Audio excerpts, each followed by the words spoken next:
Hey world. I went and saw Halloween 2 and Beth didn't come with me. And she's lucky she didn't because this movie sucked. Rob Zombie should not be allowed to direct ever again. Not only that, he should not be able to cast his wife in big roles in the film. This movie was shooting for a psychological thriller. Rob Zombie's version of psychology is so inaccurate. I wanted to just, ugh. It wasn't scary. I get scared easily, and I was laughing the whole time.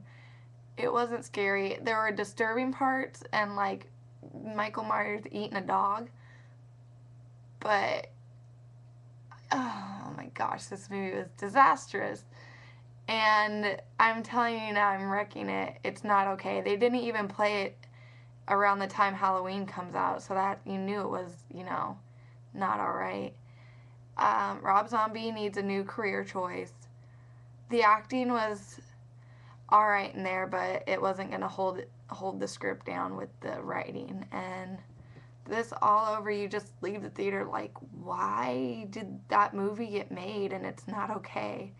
So, anywho, I wreck it. It was probably one of the worst movies I've seen of the summer, so don't go see it. But rent the ones that were made a long ass time ago, because those ones aren't bad compared to this one. Bye world.